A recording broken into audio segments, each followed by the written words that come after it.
even is the Lord's Passover. On the 15th day of the same month is the moed of unleavened bread unto the Lord. 7 days ye must eat unleavened bread. Now skipping to verse 37. These are the moedim. I want you to get used to that idea. Feast, moed. Appointed time, moed. These are the moed of the Lord, which ye shall proclaim to be holy convocations. And Moses declared to the children of Israel the moedim of Yahweh. Friends, the other biblical feasts in the same chapter are Pentecost, trumpets, atonement, and tabernacles. Now, there are a few different translations for the word moed. In fact, two in particular that I want you to notice. And this is going to get exciting for those who are accepting all the proofs and all the details that you've been seeing now for several hours. You're ready for this. The first one is in Isaiah chapter 14. We're getting into other usages of the word moed. Isaiah 14, 13, 14 contains one of these different translations. Well, let's leave verse 13. For thou hast said in thine heart, I will ascend into heaven. I will exalt my throne above the stars of God. I will sit on the mount of congregation in the sides of the north. These are Satan's boasts. He continues, I will ascend above the heights of the clouds. I will be like the Most High. Satan wants to take the place of Yahweh. But you notice, I will sit upon the mount of congregation. Now, the word for mountain in Hebrew is har. So let's look at some comments about the Isaiah's text. Perhaps the translators couldn't make sense out of using appointed times or feasts in this text, so they translated the word moed as congregation. But the primary translation and first usage of moed is feast or appointed time. All true moedim come from the mountain in the sides of the north. A few more comments about Isaiah's text. Literally, I will sit upon har moed, mountain of moed. Perhaps Satan has always wanted the mountain where he and his feast would replace Yahweh feasts. This does seem to be his objective, or why would he have changed them all? Why would he have substituted? Remember, don't you know, that all Israel was to come to Yahweh's Mount Zion to worship during his Moedim.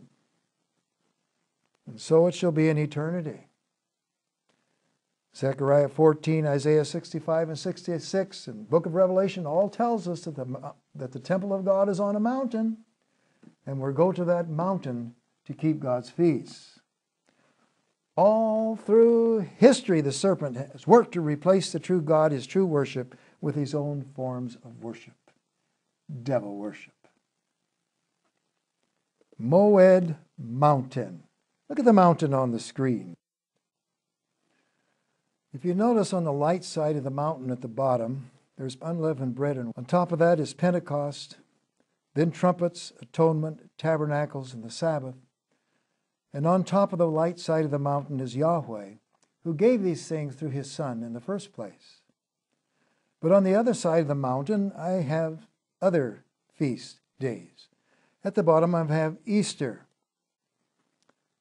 Then I have Halloween. And you remember the spirit at Halloween is quite different than the spirit of Pentecost. Then there's Lent, a time period for certain things. Trumpet was a time period for certain things as well. Valentine's Day. What's the heart rendering at Valentine's Day? No, the heart rendering is on the Day of Atonement. Then there's Christmas. Most of the people who study Scripture realize that Christ was born in the 7th month of the Jewish year, which would be in the Tabernacle's time. Then there's Sunday. And guess who's on the top of the dark side of the mountain? You see, we wouldn't have all the substitute feasts if Satan was not a counterfeiter. In fact, looking at the mountain, it doesn't take much to see who is who and what is what. Darkness is trying to crowd out the light. But friends, in the end, light will dispel the darkness. It's not wise to stay on the dark side. What's going to happen if you allow the light to turn on in your mind? What's going to happen to the darkness? In the end, the God of all darkness is going to be destroyed anyway. But on the other hand, the one the Bible calls the Father of lights, in whom there is no shadow of turning, will be exalted, and so also will his holy days, according to his own writings. Notice Isaiah 66, verses 22 and 23. Whereas the new heavens and the new earth, which I will make, shall remain before me, saith the Lord, so shall your seed and your name remain.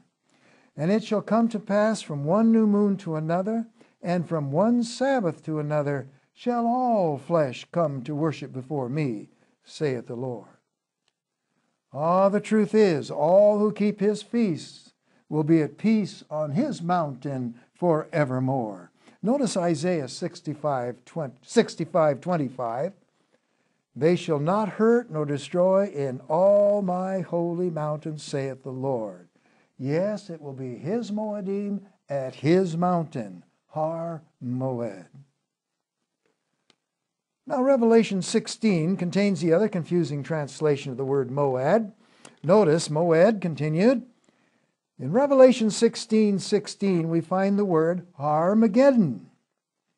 Now, the word Ar in Hebrew, as you know, translates to mountain. But did you know that according to the Seventh-day Adventist Bible Commentary, Volume 7, page 846, that the word Mageddon is from the word Moed? This would make it the same as Isaiah 14, Har Moed, the mount of his Moed. In other words, if the word is translated to his first, as according to his first usage, the battle will be over his Moedim. Har Mageddon, Satan's Moedim versus heavens, right down at the end of time. The dark side of the mountain versus the light side of the mountain. You know, those who have kept the seventh-day Sabbath for a number of years have always thought the spiritual side of the battle of Har-Mageddon is over one of God's 8 feasts, the seventh-day Sabbath, the Moed of the Sabbath. But now, as the scroll of present truth unrolls and all 8 Moedim are coming to light, some are beginning to see much more involved. In Counsels on Health, page 520, I read an enlightening statement. Notice, the mark of the beast is exactly what it has been proclaimed to be. But not all in regard to this matter is yet understood, and will not be understood until the unrolling of the scroll. You see, many Christians think the scroll is unrolling, and we're seeing much more to the Sabbaths than we had before. The Sabbath issue is still correct, but today the unrolling of the scroll is showing much more from the law of God. Yes, Har-Mageddon indeed. Did you know that the feasts were known as rehearsals? The Sabbath is a rehearsal for the great Sabbath of rest in the kingdom. And the other feasts are rehearsals of things to come, as well as reminders of things of the past. But if we look at the past, we'll know the future. As an example, the Feast of Unleavened Bread. Take a look at this on the screen. Unleavened bread shall be eaten 7 days, and there shall no leavened bread be seen with thee. And it shall be a sign unto thee upon thy hand, and a memorial between thine eyes, that the Lord's law may be in thy mouth, for with a strong hand hath the Lord brought thee out of Egypt. Yes, our ancestors, if we're grafted into the tree of Abraham, our ancestors came out of Egypt with a strong hand of the Lord and were given the Feast of Unleavened Bread as a sign upon the hand and in the forehead. How appropriate then for the 144,000 to have the law in their mouth as they go forward and present the Sabbath more fully.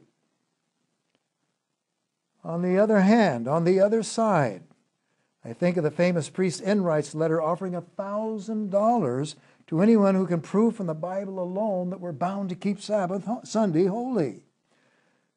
But he does indeed refer to much more in his letter. As the letter is unrolled, the scroll is lengthened. Because in the last line of the letter he adds, the Catholic Church abolished not only the Sabbath, but all other Jewish festivals. And so it has, from the minds of millions. But in spite of all of that, the Scriptures teach that the 144,000 will sing the song of both Moses